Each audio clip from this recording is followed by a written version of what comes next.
confirmar que está.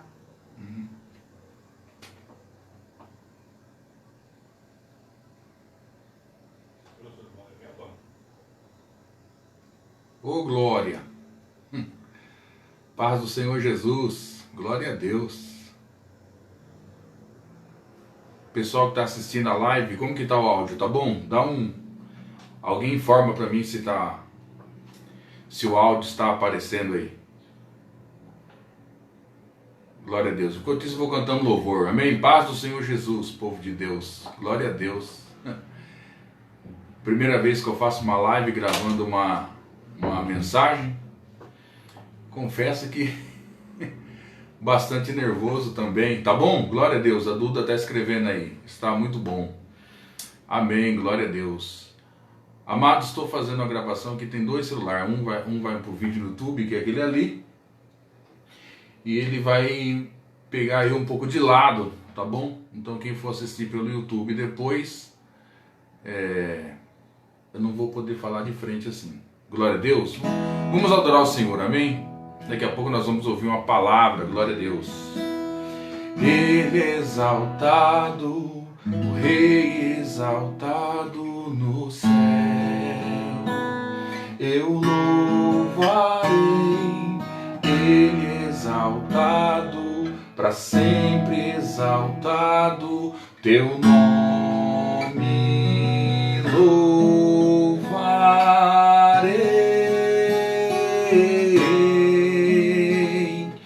Ele é o Senhor, sua verdade vai sempre reinar.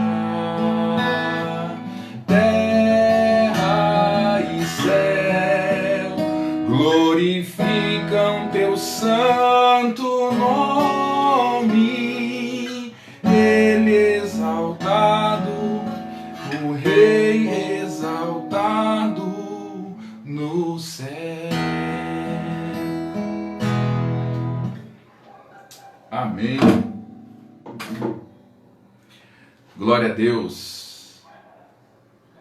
Vamos meditar um pouco na palavra. Você que gosta de anotar os textos, pega um papel.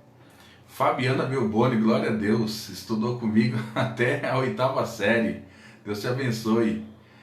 Essa aqui minha cunhada, Pamela Pardini. Tem bastante gente. Glória a Deus. A Josi, minha sogra. Olha que maravilha, tá vendo?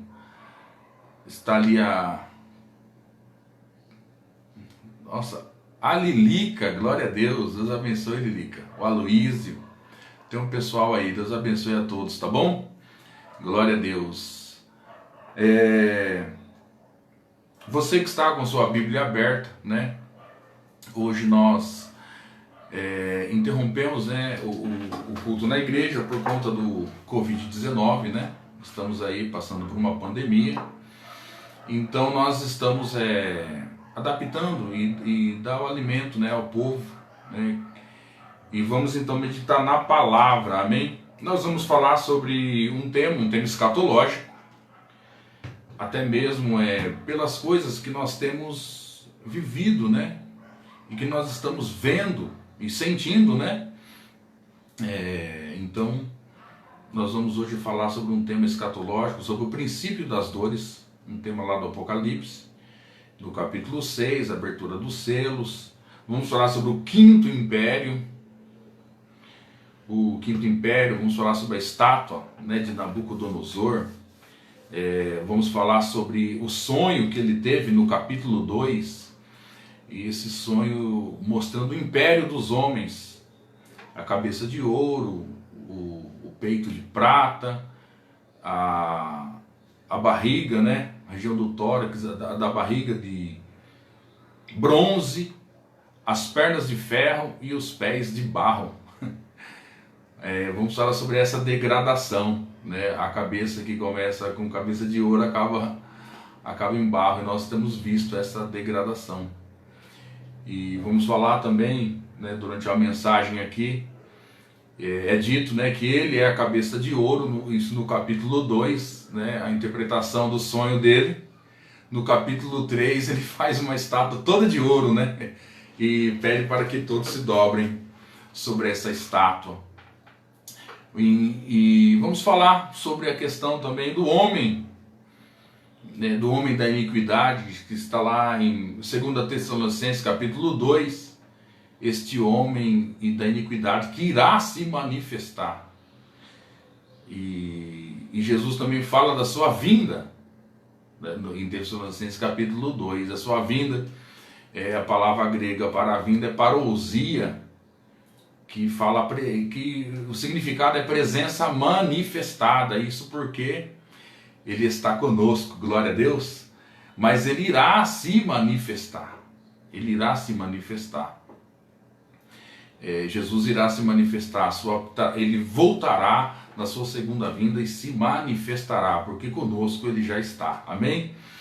Então, e da mesma forma que Jesus irá se manifestar, acontecerá também a manifestação do ministério da iniquidade, que também irá se manifestar. O interessante é que quando nós olhamos o livro do Gênesis, que tem a palavra gene, muitas coisas que começam ali no Gênesis, elas vão ganhando, lá no livro do Apocalipse, elas vão crescendo e tomando forma e se manifestando. Um exemplo disso é a Grande Babilônia. A Grande Babilônia, ela começa no livro do Gênesis como a Torre de Babel, que se transforma posteriormente no Império de Babilônia, e no Apocalipse nós vemos Grande Babilônia.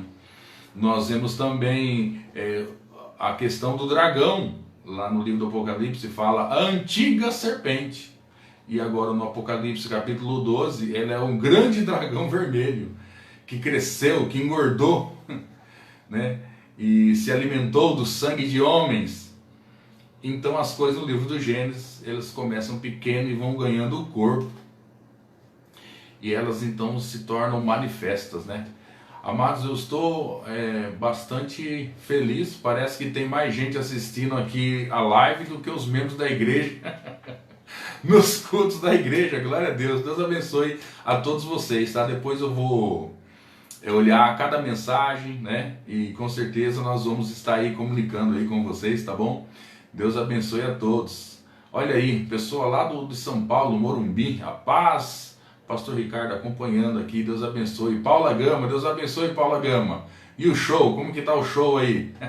Glória a Deus. Duda Costa, é nóis, mano. Amém, pessoal, vamos para a palavra, né? Vamos orar. Glória a Deus, não sei como você está aí na sua casa, se você puder, estiver tranquilo, feche os teus olhos, em nome de Jesus. Glória a Deus. Vamos orar. Pai, em nome de Jesus. Quero agradecer a Ti pela oportunidade, pelo privilégio de falar a Tua palavra. Que o Senhor possa nos abençoar, ó Deus querido, nessa transmissão. Cada um que vai ouvir, abre os nossos corações para entender e compreender a Tua vontade e o Teu querer, Senhor. Que tudo seja para a Tua glória, Pai. Usa-me como um canal para abençoar vidas, promover edificação, consolação, exortação, e que o Senhor seja glorificado. No nome de Jesus, ó Deus. Amém. Amém? Glória a Deus. Vamos lá. 2 Tessalonicenses, capítulo 2, versículo 1. Ora, quanto à vinda de nosso Senhor Jesus Cristo e a nossa reunião com Ele, rogamo-vos, irmãos, que não vos movais facilmente do vosso modo de pensar, nem vos perturbeis, quer por espírito, quer por palavra, quer por epístola, como enviada de nós, como se o dia do Senhor estivesse já perto. Ninguém de modo algum vos engane, porque isto não sucederá até que venha. Duas coisas, veja só. A vinda do Senhor Jesus não sucederá até que venha, primeiro, a apostasia, e seja revelado o homem do pecado, o filho da perdição, aquele que se opõe e se levanta contra tudo que se chama Deus ou é objeto de adoração, de sorte que se assenta no santuário de Deus, apresentando-se como Deus. Não vos lembrais de que eu vos dizia estas coisas, quando ainda estava convosco? E agora vós sabeis o que o detém, para que a seu próprio tempo seja revelado, pois o mistério da iniquidade já opera. Somente a um que agora o detém até que seja posto fora. E então será revelado esse iníquo, a quem o Senhor Jesus matará com o sopro da sua boca e destruirá com a manifestação da sua vinda. Amém? Glória a Deus. Amados, como eu disse aqui numa introdução, as coisas elas se revelam, elas vão se revelar, algo que começou no livro do Gênesis e vai por toda a Bíblia, este homem, o homem amante de si mesmo. Você olha no Apocalipse capítulo 13, o versículo, Apocalipse capítulo 13, quando fala sobre o número da besta, né? Fala sobre 666, isso por conta de que o homem foi criado no sexto dia, é o homem elevado a 3, é adoração a si mesmo. Então, e essa adoração a si mesmo, essa questão de não se dobrar a Deus e estar em pé de igualdade com Deus, é a raiz do pecado. E isso começou no livro do Gênesis, com Adão e Eva, e posteriormente com Caim. Mas em princípio tudo isso começou no céu. A raiz do pecado. Eu quero aqui ver contigo essa questão do eu sou, né?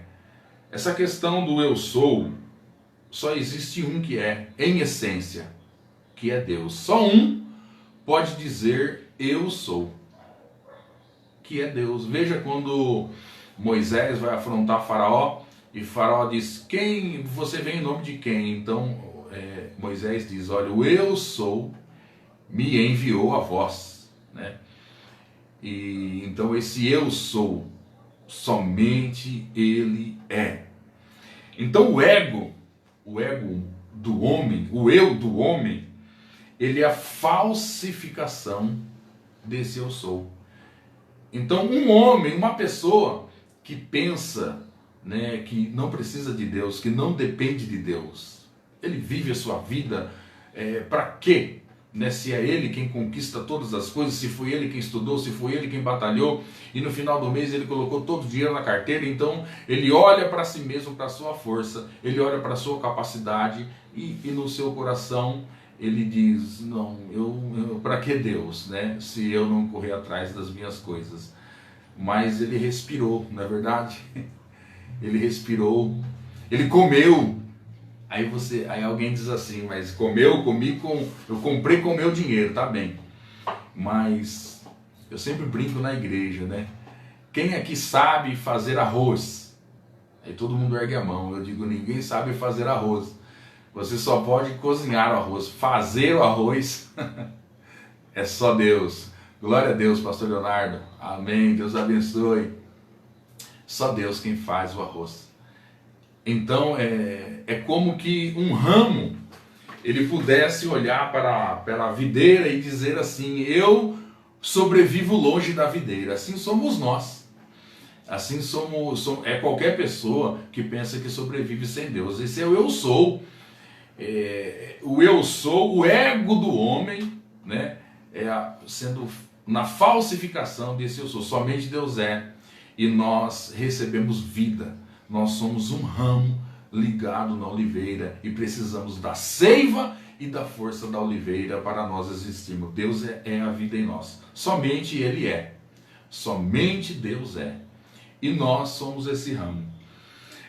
Agora veja só, eu falando aqui sobre o problema do pecado. Em João capítulo 8, versículo 58, respondeu-lhe Jesus, em verdade vos digo, que antes que Abraão existisse, eu sou. Então pegaram pedras para lhe atirarem, mas Jesus ocultou-se e saiu do templo. O Evangelho de João, ele tem uma característica de sinais. Você vê ali no capítulo 2, Jesus iniciou os seus sinais. Então todos os acontecimentos que você vê no Evangelho de João, você precisa entender que são sinais. E o sinal, ele sempre quer dizer algo. O sinal ele não é nada em si mesmo, mas sim o seu significado é que tem valor. É como um semáforo. O que adianta você ver a luz vermelha? Você precisa entender que aquilo é um sinal de que você precisa parar. E o Evangelho de João ele possui sinais. Você vê ali a água em vinho. O que significa esse sinal? Você não deve somente ficar ali feliz porque Jesus fez um milagre. Ele transformou água em vinho. O que isso significa? Bom, outro dia a gente pode até falar sobre o assunto, mas significa nova e antiga aliança. No capítulo 3, ele vai até Nicodemos, fala sobre o novo nascimento, a sua conversa com Nicodemos, e fala sobre o novo nascimento. No capítulo 4, a mulher samaritana. No capítulo 5, o paralítico do tanque de Betesda.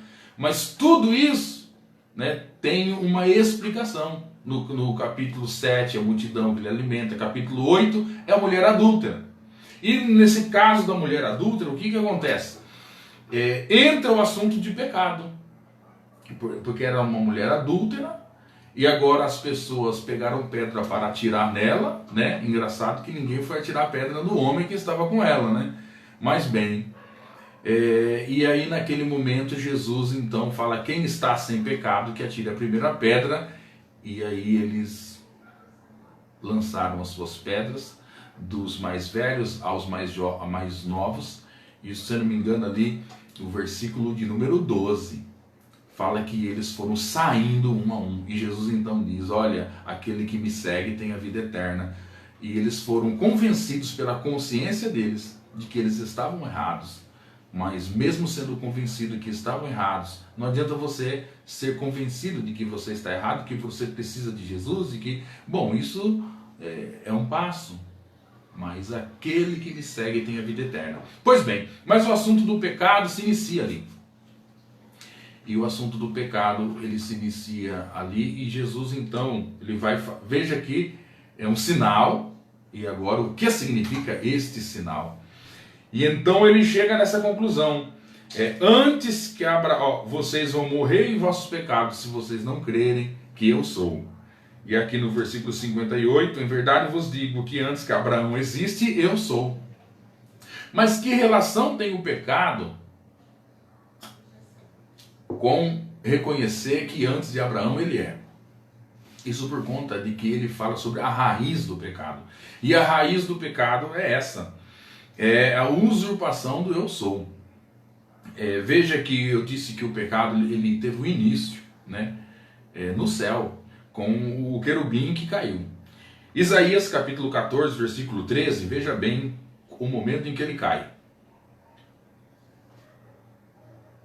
O Marcos está falando aqui que travou. Travou. Alguém me dá uma informação aí. Está passando normal? Está travado? Como que está aí a live aí? Alguém pode me ajudar aí? Aleluia, glória a Deus. Pode seguir que depois vai passando. Fica gravando e quando for gravando as pessoas vão falando. Tá bom. Está normal? Obrigado, obrigado. Glória a Deus. Não travou não. Aleluia. Vamos lá então, vamos prosseguir. Então veja só. Isaías capítulo 14, versículo 13.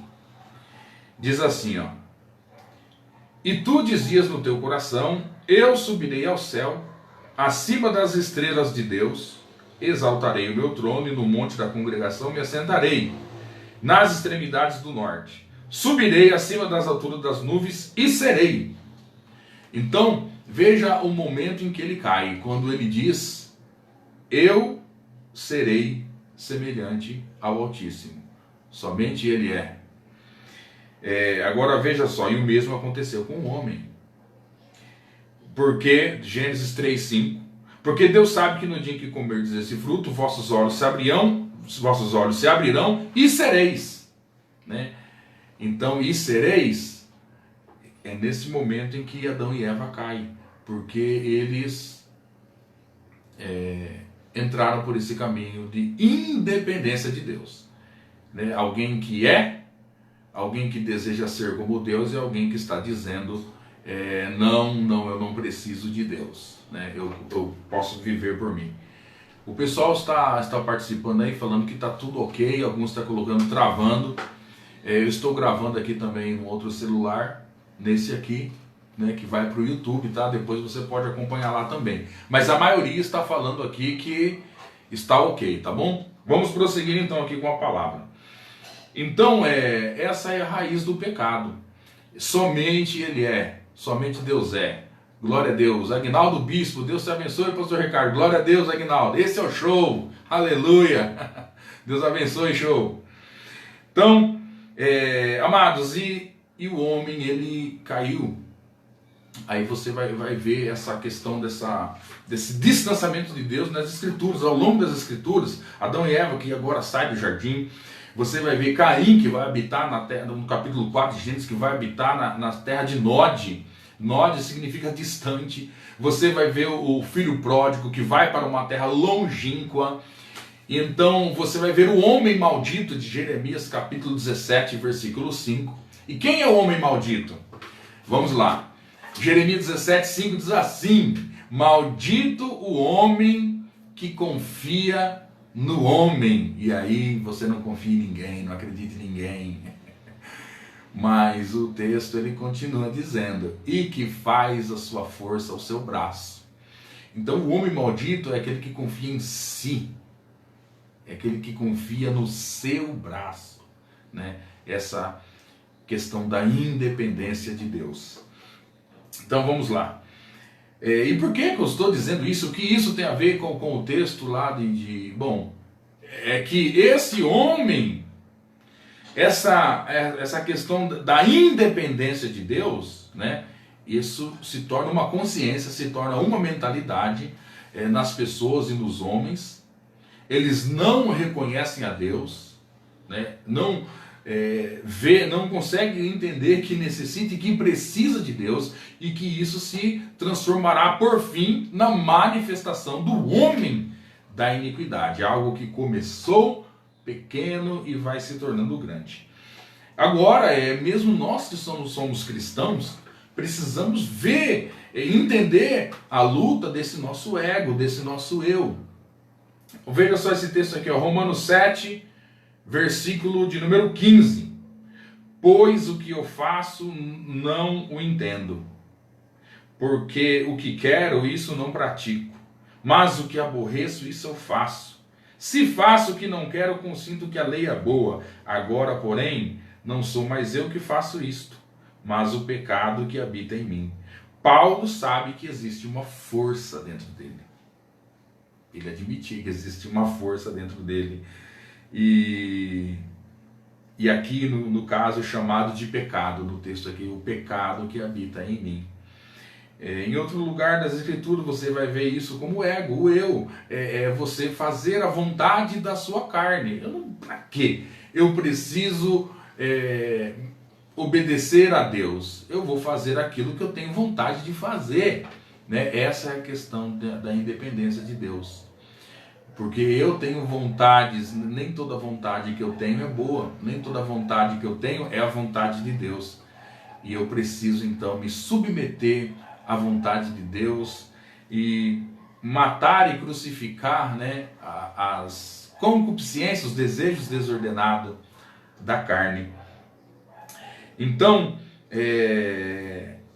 Gálatas capítulo 5, versículo 16, olha aí, ó. Digo, porém, andar em espírito, e não a vez de cumprir a cobiça da carne, porque a carne luta contra o espírito contra a carne, e estes se opõem um ao outro, para que não façais o que quereis. Então, nós vemos aqui a origem do pecado é o eu sou. Essa abordagem, eu falei aqui do ego, né? Essa abordagem do ego, ela é particular das Escrituras Sagradas. Nada tem a ver com o ego citado, por exemplo, na psicanálise, né? Ego, superego, enfim. Então, essa abordagem do ego, do eu sou, ela é própria das Escrituras. O que nós vemos na psicanálise, elas tá tudo certo, glória a Deus, mas tem uma interpretação diferente na psicanálise, correto? Então, para nós, né, o ego é um problema. Né? Olhando nesse panorama bíblico, o ego ele é um grande problema. Ele começou como uma semente no Éden, e essa semente de independência de Deus, ela então atravessa as Escrituras e ela vai se consumar no homem da iniquidade. Vamos então aqui, 2 Tessalonicenses, capítulo 2 e versículo 1. Ora, quanto à vinda de nosso Senhor Jesus e a nossa reunião com Ele, rogamo-vos, irmãos, que não vos movais facilmente do vosso modo de pensar, nem vos perturbeis, quer por espírito, quer por palavra, quer por epístola, como enviado de nós, como se o dia do Senhor estivesse perto. Amados, então naquela época, estamos falando aqui de uma escrita do primeiro século, e naquela época lá já se falavam, né, já inventavam coisas escatológicas, e o apóstolo então, ele deu essa palavra, o apóstolo Paulo deu essa palavra para a igreja: não vos movais, não vos movais facilmente vosso modo de pensar, não vos perturbeis, quer por espírito. Alguém pode dizer, mas o Espírito falou, né? Quer por palavra, quer por epístola, como se enviado de nós. Alguém pode dizer, isso aqui foi o apóstolo tal que disse, o apóstolo Pedro, João, ele falou isso, tal. Então ele trouxe essa palavra. Por exemplo, alguém poderia chegar naquela época e dizer, olha, Jesus voltou e nós ficamos. E aí? Todo mundo apavorado. Né? Quem nunca chegou em casa e não tinha ninguém em casa e você ficou pensando, ai pai, será que ele voltou e eu fiquei? Mas veja só, a vinda do nosso Senhor Jesus, primeiramente, vai anteceder algumas coisas. Então nós não vamos nos mover facilmente do nosso modo de pensar. Eu, por ser pastor e gostar de escatologia, as pessoas me enviam muitas perguntas, muitos vídeos, né, de trombeta tocando, de derramamento de taças, né? Então escute, todas estas coisas acontecerão na grande tribulação. Estas coisas diz respeito a um tempo futuro e não poderia jamais, por exemplo, uma taça está sendo derramada agora, alguma trombeta sendo tocada agora. Não faz sentido. A vinda do nosso Senhor Jesus, nós não vamos mover o nosso pensamento. Facilmente não. Nós, sobre a nossa reunião com Ele, nós não vamos ficar perturbados por espírito, por palavra, ou por revelação, ou pela profeta, a irmã não sei das quantas. Nós vamos ficar com a palavra de Deus. E então, o que primeiro precisa acontecer? Primeiramente, precisa vir a apostasia, antecede a vinda do nosso Senhor Jesus, e a manifestação do homem da iniquidade. Então, essas duas coisas antecedem a vinda do nosso Senhor, como nós lemos aqui no texto. Correto? A vinda, quando aqui nós lemos sobre a vinda, aqui no versículo de número 1, ora, quanto à vinda do nosso Senhor Jesus Cristo e a nossa reunião com Ele, essa palavra vinda, ela no português parece que ela fica um tanto quanto vazia, né? A citação do grego que fala parousia, que significa presença manifestada, né? E presença manifestada eu prefiro, né, quanto à presença manifestada do nosso, mas voltarei a vós, né? Não vos deixarei órfãos, João 14:18, né? Eis que estou convosco todos os dias, até a consumação dos séculos. Glória a Deus, Ele está conosco, mas Ele um dia virá, sua presença manifestada. Então, existe uma presença imanente em nós, porém, ela está velada, mas será manifestada, e precisa acontecer duas coisas. Número 1, apostasia. E se Cristo vai se manifestar, o anticristo vai se manifestar também. Então existe aí uma luta, né? Uma batalha que acontece desde sempre. Vamos ver esse texto aqui, ó, 2 Tessalonicenses capítulo 2, versículo 3. Ninguém de modo algum vos engane, porque isto não sucederá sem que venha primeiro a apostasia, e seja revelado o homem do pecado, o filho da perdição. Então, a apostasia, ela fala de um tempo, e eu acredito que com certeza nós que estamos aqui lendo um texto de mais de 2000 anos atrás, falava sobre um período de apostasia, e ele antecederá a vinda, né, a parousia, a presença manifestada do nosso Senhor Jesus. E veja só esse texto aqui, ó. E agora eu quero falar que nós estamos olhando o cenário que nós estamos vivendo hoje, o cenário cristão dentro das igrejas, as pessoas, né? Eu acredito que sim, nós estamos no princípio, que seja no princípio dessa apostasia. Os homens, eles estão a cada vez mais surpreendendo a gente com tamanha maldade. Agora veja só, veja esse texto aqui, ó. Mateus 24:37. Pois como foi nos dias de Noé, assim também será a vinda do Filho do Homem. Porquanto, assim como nos dias anteriores ao dilúvio, comiam, bebiam, casavam-se e davam-se em casamento, até o dia em que Noé entrou na arca. Bom, qual o problema aqui? Parou para pensar que a vinda do Filho do Homem será como nos dias de Noé. Ah tá, eles faziam o quê? Comiam, bebiam, casavam-se e davam-se em casamento. Mas cadê o pecado? Escute, eles só pensavam em si, né? O problema é pensar somente em si. Comiam, bebiam, é o ego, é o eu, né? As pessoas, elas, se a família delas está bem, se as coisas à volta dela estão bem, então está tudo bem, mas ninguém pensa no próximo, né? Amados, responde para mim, quem foi que aumentou o preço do álcool em gel? Por que aumentou o preço do álcool em gel? Né? Por que alguém vai no mercado e compra um estoque, compra toda a prateleira? Meu Deus, como que as pessoas estão? Então, eu confesso que foi essas coisas que me motivaram a fazer esse vídeo, para falar um pouco dessa maldade que é no homem. Ninguém pensa mais no próximo.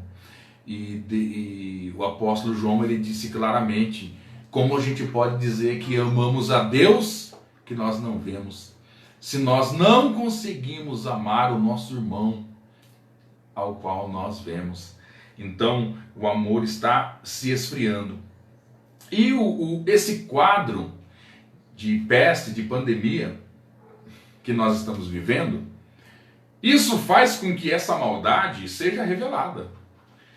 E essas coisas, elas vão se intensificar no princípio das dores, né? Essa questão de pestes, de doenças e de terremotos, né? Então, tudo que nós vivemos daqui para trás, tantas epidemias, pandemia, sinceramente, é a primeira vez que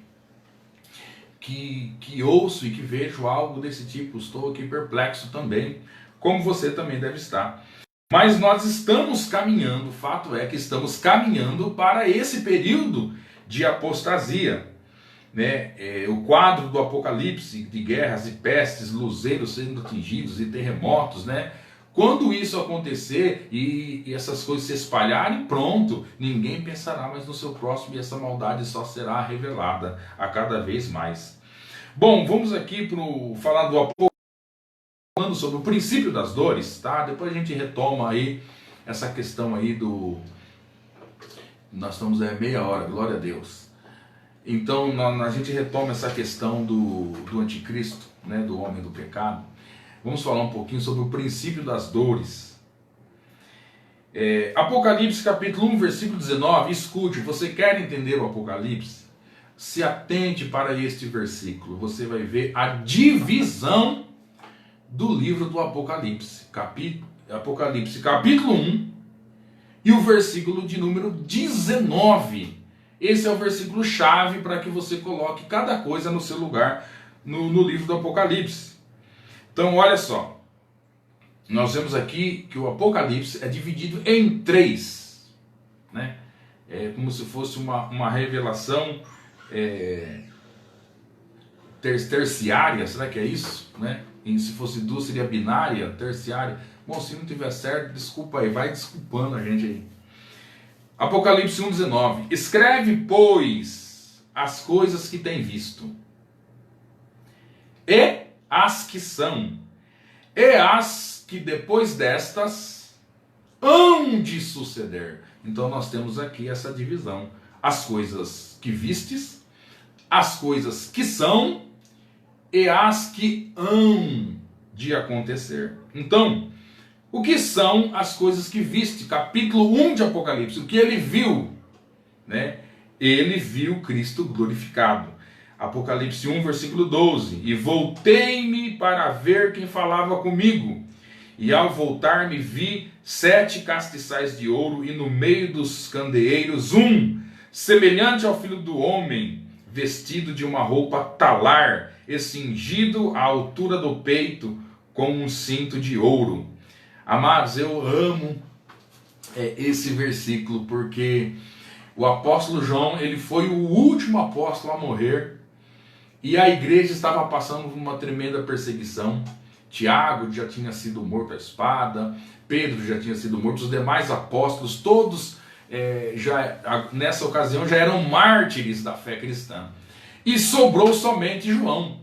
E esse João, então, ele foi jogado na ilha de Patmos. Então eu imagino que João estava como que preocupado, o que será da igreja, né? Acredito que as pessoas esperavam algo de João, né? O que será da igreja, porque nós abraçamos a fé, agora uma perseguição tremenda, e os cristãos estão sendo perseguidos, estão sendo mortos, os seus bens estão sendo dissipados, né? Então o que acontecerá?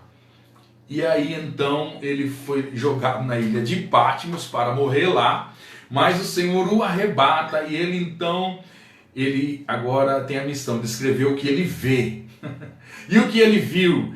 Ele viu a Cristo, glória a Deus, né? Com uma roupa de um sumo sacerdote, com a roupa talar, andando no meio dos 7 castiçais de ouro, que era a igreja, né? E então era como que a mensagem era única. João, fique tranquilo, eu estou cuidando da minha igreja. Como um sumo sacerdote, ele tinha o ofício de todas as manhãs encher, né, de azeite o candelabro para que não apagasse a sua luz, né? Ele tinha como ofício de arrancar toda a cinza do altar, colocar lenha nova, e o fogo arderá continuamente no altar. Então a igreja estava atravessando um momento muito difícil. Talvez João pensava, o que será da igreja? Jesus trabalha pela igreja. As portas do inferno não prevalecerão contra a igreja do Senhor Jesus. Aleluia! E eu quero dizer para você, o Senhor trabalha na minha e na sua vida e na sua família. Você talvez está preocupado, desesperado, mas Ele é o sumo sacerdote da nossa confissão. Amém? Ele trabalha por nós, amados. Ele é um sumo sacerdote que se compadece das nossas fraquezas, como fala no livro de Hebreus. Ele está cuidando de mim, Ele está cuidando de você. A responsabilidade, veja como que lá no livro de Gálatas, se eu não me engano, Gálatas capítulo 5, versículo 32, o apóstolo Paulo aconselhando ali aconselhando o casamento, que o marido deve amar a esposa como Cristo amou a igreja, né? E aí ele diz algo: Cristo amou a igreja e se entregou por ela, né? Para lavar, purificando ela, né? Para apresentá-la a si mesmo. O Senhor tem um compromisso de, como um sumo sacerdote, trabalhar na sua vida, e com certeza para apresentar você santificada a Ele mesmo. Filipenses capítulo 1, versículo 6. Aquele que começou a boa obra, o quê? Aperfeiçoará até o dia de Cristo. O Senhor vai te aperfeiçoar. O Senhor, Ele como um sumo sacerdote, cuida de você, da sua casa, da sua família. Então descansa. Amém? Glória a Jesus. Vamos prosseguir. As coisas que ele viu Cristo como sumo sacerdote. As coisas que são se refere ao capítulo 2 e o capítulo 3. Mas por quê? Os verbos usados no capítulo 2 e capítulo 3, eles estão no presente. Nós lemos ali nós vemos a era da igreja no capítulo 2 e capítulo 3, falando das 7 igrejas da Ásia, né? Éfeso, Esmirna, Pérgamo, Tiatira, Sardes, Filadélfia e Laodiceia. Então, isso se refere ali a um período, o período da igreja. Escreve as coisas que tem visto, as coisas que são e as coisas que depois da era da igreja vão acontecer. Olha só, falando aqui sobre a era da igreja, Romanos 11, 25. Porque não quero, irmãos, que ignorei este mistério, para que não presumais de vós mesmos, que o endurecimento venha em parte sobre Israel, até que a plenitude dos gentios haja entrado. Então existe um período, o período da igreja. A plenitude dos gentios, eles vão entrar, né? Então Israel hoje está endurecido. Deus endureceu a Israel e agora nós estamos no período da igreja. Porém, a igreja, ela é formada, não interessa se é judeu, se é grego, se é bárbaro, se é cita, se é servo ou se é livre, porque Cristo é tudo em todos, glória a Deus. O livro de Efésios trata muito dessas questões, que de 2 povos Deus fez um povo só para a glória dele.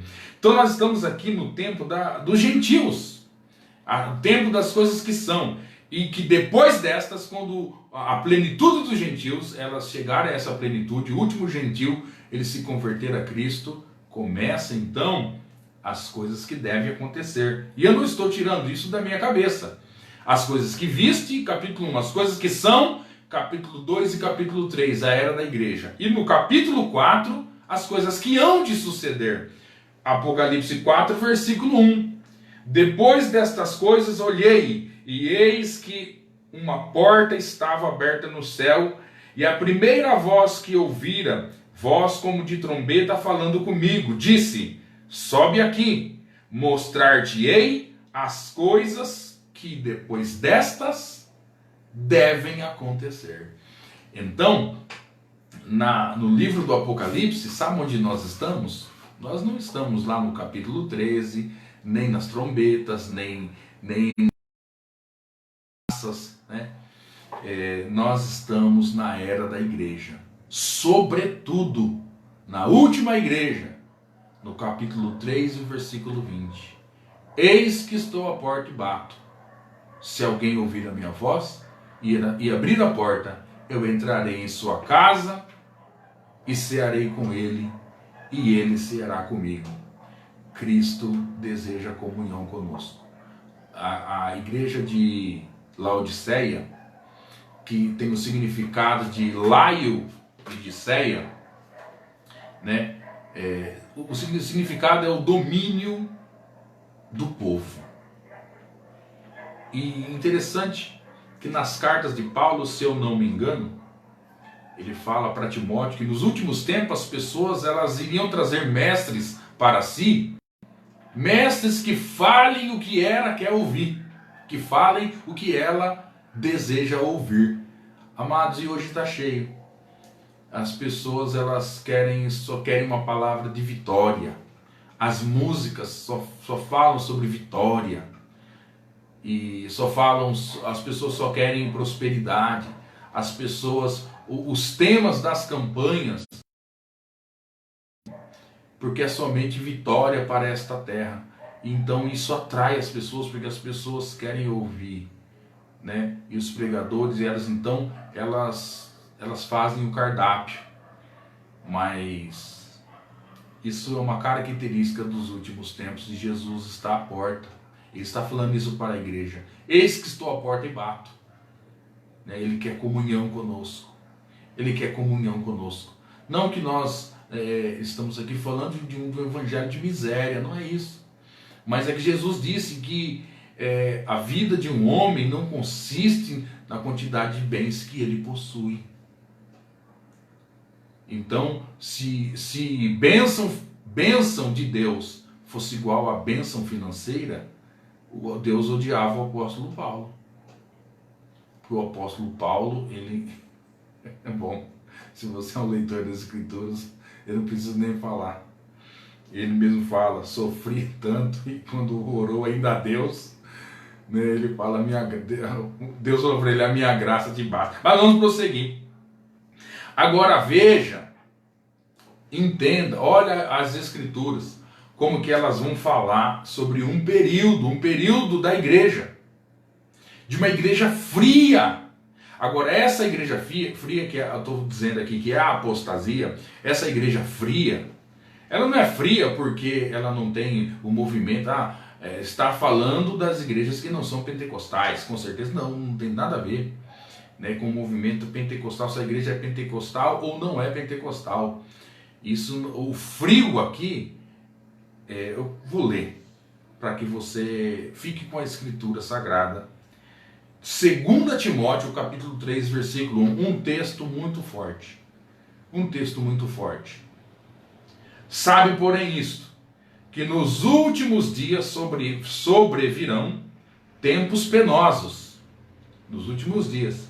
Agora veja como que nós estamos iniciando esses últimos... Aliás, os últimos dias iniciou desde que o Espírito Santo foi derramado. O apóstolo João, quando o Espírito Santo desceu em Atos capítulo 2, ele disse, né, ele falou, olha, nos últimos dias derramarei do meu Espírito. E é isso que aconteceu. Então os últimos dias já começou ali no derramamento do Espírito Santo em Atos 2. Se começou lá, o que dirá agora, né? Nós estamos no limiar, né, da era da igreja, no finalzinho da era da igreja. Estamos na igreja de Laodiceia, a última igreja, né? Então, veja só, sobrevirão tempos penosos nos últimos dias.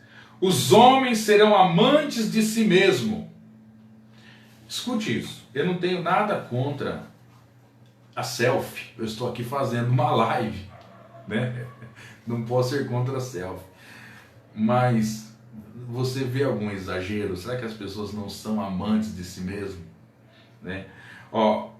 Gananciosos, presunçosos, soberbos, blasfemos, desobedientes a seus pais. Nós estamos vendo isso. E coisa que antigamente nós não víamos.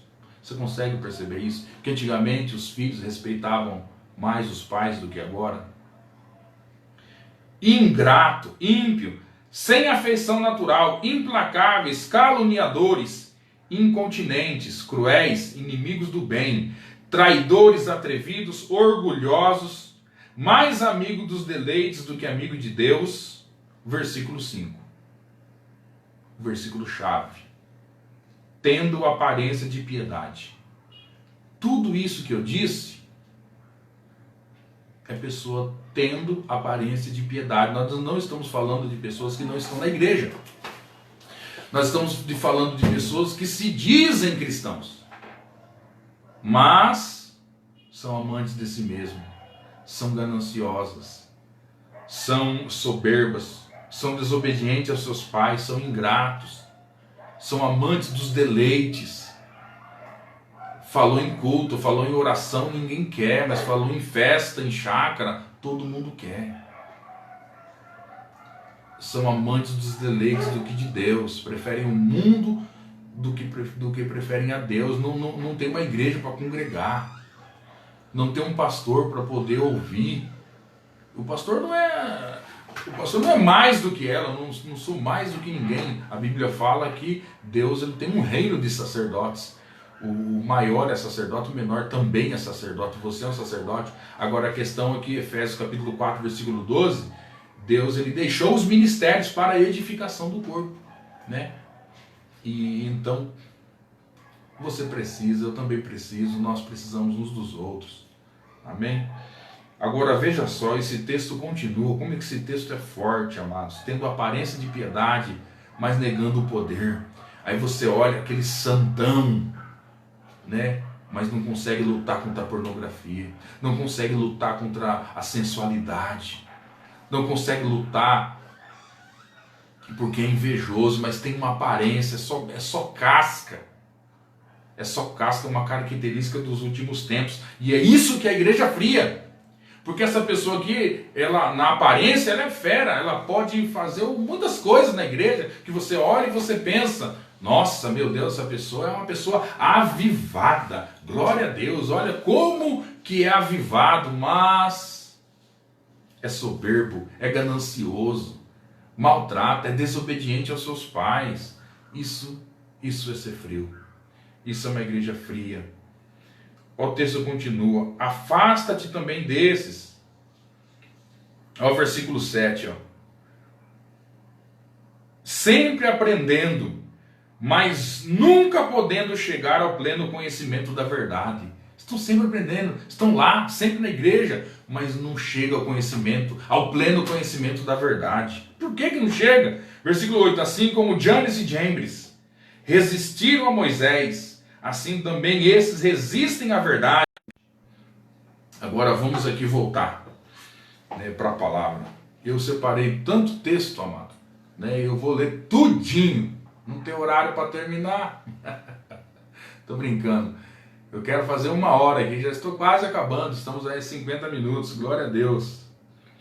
E agora, como eu disse, né, eu vou pular um pouquinho aqui e sobre o princípio das dores. A gente de repente faz até mais, de repente como que for ao retorno aí das pessoas, elas estarem, se ficou legal, a gente faz mais, tá bom? Com outros temas, se você quiser também que a gente fale sobre um tema, estamos aqui. Quero falar sobre o Quinto Império, para a gente fazer o fechamento em tudo que nós dissemos aqui. Eu falei sobre um período de apostasia, e esse período de apostasia ele está chegando. Nós estamos percebendo isso, e que nós sentimos isso, uma igreja fria, as pessoas maldosas. E agora nós vamos aqui em Daniel, livro de Daniel, capítulo 2, versículo 31, falando aqui do Quinto Império. Tu, ó rei, na visão olhaste, eis uma grande estátua. Esta estátua imensa e de excelente esplendor estava em pé diante de ti. Aqui eu vou aqui, não vou ler o texto, vou explicar que o texto é muito longo. O rei tem um sonho, Nabucodonosor tem um sonho, ele chama todas as pessoas e ele fala, você tem que me dizer o sonho e me dar a interpretação. E nenhum conseguiu fazer, porque eles diziam, não, você conta o sonho e eu dou a interpretação, né? E não, ele não, tem que falar o sonho que eu tive e também vai falar a interpretação. E ninguém conseguiu. E aí Daniel, então, Deus revela a Daniel o sonho e a sua interpretação. E o sonho que ele tem, ele fala que o rei, ele viu uma grande estátua. Versículo 32, a cabeça da estátua era de ouro fino, o peito e os braços de prata, o ventre e as coxas de bronze, as pernas de ferro e os pés parte ferro e parte barro. E sendo isto, quando uma pedra foi cortada sem auxílio de mãos, o qual feriu a estátua nos pés, de ferro e de barro, e o esmiuçou. Então foi juntamente esmiuçado o ferro, o barro, o bronze, a prata e o ouro, os quais se fizeram como uma pragana das eiras no estio. E o vento os levou, e não podia achar nenhum vestígio deles. E a pedra, porém, que feriu a estátua, se tornou uma grande montanha, e toda a terra. Amados, aí, se você fazer um paralelo aí com o livro de Daniel, no capítulo 7, capítulo 5 também, você vai perceber que essa estátua, ela fala sobre sucessão de impérios. Então a cabeça, aí você lê na sua Bíblia, aí na sua casa, a cabeça, ela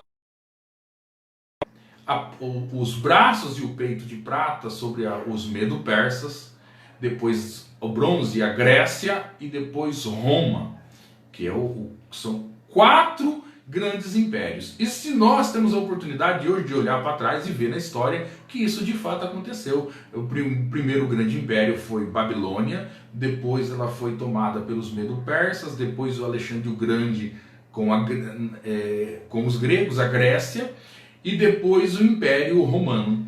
E o Império Romano, ele mostrando ali que ele estava também nos pés, o antigo Império Romano, que hoje é a atual Europa, ela dividiu, como aqui os dedos de um pé são divididos. Então, o Império Romano, hoje a atual Europa, ela se dividiu.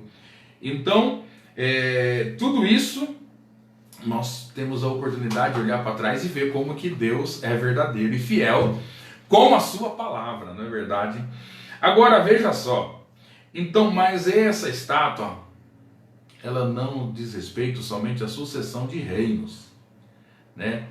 Tem, glória a Deus, estou vendo o comentário, Ricardo sempre nos ensinando, Deus abençoe a Alessandra, glória a Deus, Alessandra. Olha o intensivão que você pediu. Então vamos lá. Ela não fala só sobre uma sucessão de reinos, né? Então veja que aí no capítulo seguinte, fala muito sobre a adoração do homem, sobre esse homem no centro. No início eu disse que eu falaria sobre essa questão do ego, do homem, esse homem no centro, que isso também é um sinal que antecede a vinda do nosso Senhor, né? E como que isso se manifestará na pessoa do anticristo? Como que haverá um homem do pecado, né? E como isso sucederá? São mentes, são pensamentos, né, que estão nas pessoas, esse pensamento de independência de Deus. Então nós vemos aqui que ele, quando ouve todo o sonho e a sua explicação, e que ele era cabeça de ouro, no capítulo 2 de Daniel, no capítulo 3 ele faz uma estátua todinha de ouro. Todinha de ouro, e ele então fala para todos se prostrarem diante dessa estátua, né, que então foi levantada. E isso fala sobre adoração a si mesmo, adoração ao homem. Amados, vamos abrir os nossos olhos, cuidado. Então, o homem que era um caído, ele se fortaleceu, ele ganhou consciências. E esse mistério da iniquidade que atua são consciências, né, que pensam da mesma forma. 2 Tessalonicenses 2,4: aquele que se opõe se levanta contra tudo que se chama de Deus ou é objeto de adoração, de sorte que se assenta no santuário de Deus, apresentando-se como Deus. Interessante que Jesus diz: negue-se a si mesmo, né? Negue-se a si mesmo. Agora veja só, eles não se submetem a Deus, e eles querem fazer o que querem fazer. As pessoas, elas vivem nas suas concupiscências, nos seus desejos. Você não pode, eu sei que você tem vontades, mas se essa vontade pode não estar em conformidade com a vontade de Deus, negue-se. Isso é evangelho, isso é arrependimento, isso é salvação. Agora, quando você olha, eu não quero saber de evangelho, eu não quero saber de Deus, eu quero fazer o que a minha cabeça, o que passa pela minha mente, pela minha cabeça, isso farei. Bom, você tem essa essa estátua está no seu coração. Essa estátua, ela domina você. Essa adoração ao homem. Então é algo que começou e que ganhou corpo e será consumado no homem do pecado. Mas esse homem do pecado, ele já opera na mente e nos corações das pessoas. Agora veja só, Daniel capítulo 3, versículo 1, escute isso. O rei Nabucodonosor fez uma estátua de ouro, a altura da qual era de 60 côvados e a sua largura de 6 côvados, e levantou no campo de Dura. Qual o número prevalente aqui? O número 6. Nós temos aqui 60 côvados de altura e 6 côvados de largura. O que nós olhamos no Apocalipse capítulo 13? Que o anticristo, ele tem o número da besta, que é 666, número de homem, porque o homem foi feito no 6º dia. Você pode conferir isso lá em Gênesis, no capítulo de número 2. Então essa estátua aqui, né, e eu disse que adoração ao homem, adoração a si mesmo, é por conta disso que eu disse. Então, quando todos se prostraram, e todos se prostraram, na adoração ao homem, na adoração a si mesmo, mas 3 ficaram de pé. Amados, veja a proporção. De todos se dobraram, mas somente 3 ficaram de pé. Misael, Ananias e Azarias, não é? A gente fala assim, ninguém sabe quem é, né? Mas esses são os nomes deles, né? Mas ficou popular o Sadraque, Mesaque e Abidnego. Eles não se dobraram. Agora veja só, é interessante que sempre quando se fala sobre o anticristo, se fala sobre uma moeda, uma religião, né? Não é isso que a gente ouve. Aí eu te pergunto, como? Como que ele fará que todas as nações tenham uma só religião? Com as leis que nós temos, será possível que o católico ele deixe o catolicismo, o evangélico deixe o seu evangeliquez? Será que é possível o muçulmano deixar de ser muçulmano e todos terem uma religião? Escute, não é destruindo as religiões, mas é estabelecendo ao longo do tempo o humanismo nas religiões. Não importa o rito, a gente não faz o rito, o que importa é que ele está adorando ao homem. O homem estará no será dessa, se ele é muçulmano, se ele é católico, se ele é evangélico, se ele é espírita. O importante é que Jesus não seja o centro e de que o bem-estar seja o centro. Então eu consigo perceber essas coisas, não sei se você consegue perceber. E se você é uma pessoa autocrítica, eu olho para a minha religião e eu percebo que, amados, nossos cultos precisam ser mais cristocêntricos. Nós precisamos falar do Novo Testamento. Precisamos falar sobre as doutrinas do Novo Testamento. Nós precisamos, de fato, de verdade, dar um corte, dar um quebra nesse humanismo que invade as nossas igrejas. Quer seja nas músicas, quer seja nas pregações, quer seja nos temas das nossas campanhas, né? O culto é para Deus. O culto não pode ser para o homem. O culto é para Deus. Amém? Fique com isso no seu coração. E se alguém está ofendido, não fique ofendido. Tá bom? Eu estou pregando a palavra, estou orientando da forma como estou dando o meu melhor, mas eu percebo que há um grande mal na igreja evangélica de um modo geral. E a falta de sermos cristocêntricos, né, nos nossos cultos. Então veja só, os ritos mudam, mas a base é única, o homem no centro, o bem-estar. Então essa é a ideia da estátua. A ideia da estátua é perda de valores.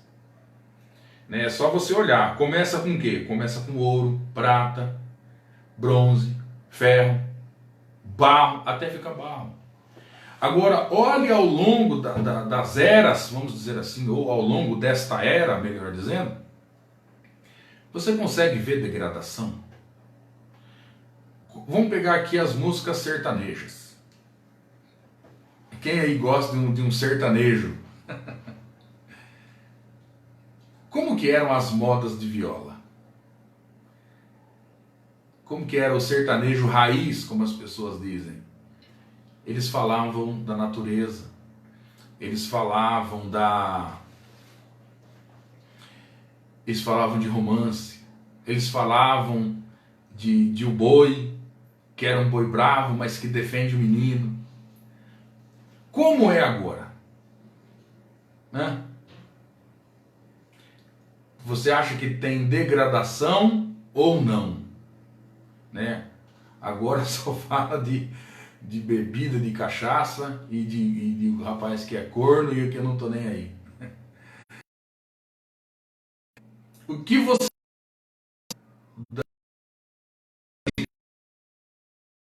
antigamente que elas faziam poesia, as mulheres elas merecem poesia, elas são uma poesia.